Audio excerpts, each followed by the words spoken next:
Welcome to Nasdaq Trade Talks. I'm Jill Malandrino, global markets reporter at Nasdaq. Joining us for this segment, we have Brian Stutland, Chief Investment Officer with Equity Armor Investments, to take a look at Nasdaq 100 technical and volatility levels in the index. Brian, it's great to see you again, as always. Welcome back to Trade Talks, and we're really starting to see just how much the mega cap tech names do impact the index.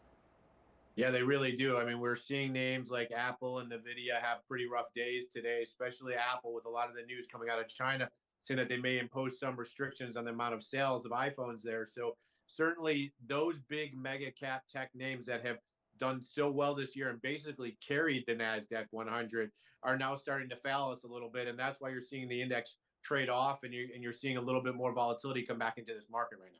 Yeah, it's interesting because we took a look at the breadth of the constituents yesterday, and actually 3 of them hit 52-week highs, and it was actually 70 to 30 at some point during the day. So you really can see how that weighting does impact it. But let's talk about technicals for a moment here. What are key levels that you're watching? Yeah, I mean, I think the Nasdaq really, what we've seen is a nice little uptrend to start the entire year.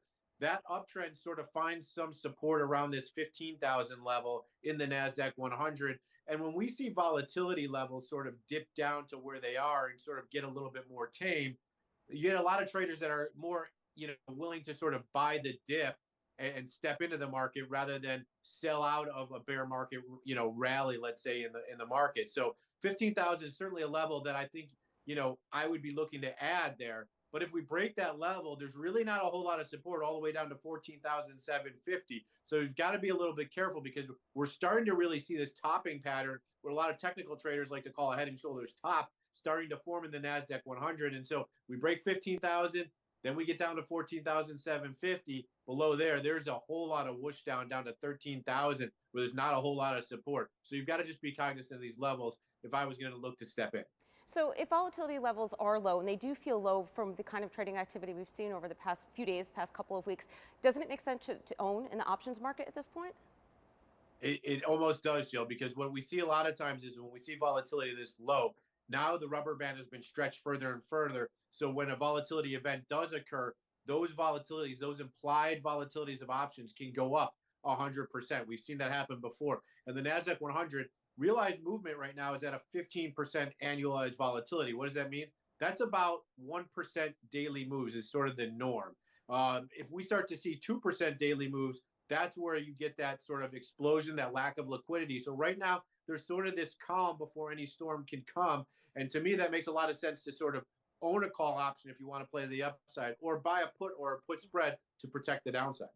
I mean, and it's also seasonality as well. This is kind of how markets act in September. Of course, history is not an exact guide, but this is what you would expect in September and October. It kind of is. And actually, interestingly enough, I saw a statistic out there that basically, your weekly normal options that expire the third week of September, that happen every quarter when you're looking at March, June, September, December, that week after that September expiration is typically one of the worst weeks for the market. So we're really, not only are we getting in sort of this August, September, October volatile time frame of the seasonality, but in a shorter time frame, we're getting to a point where the market tends to underperform. So we've got to be careful. Next Friday is that third week of Friday of September. So after that expiration, look out. And that's why I'm saying maybe now some time to own some options to play this Nasdaq 100. All right. Appreciate the insight as always, Brian. Thanks for joining us on Trade Talks. I'm Jill Malandrino, global markets reporter at Nasdaq.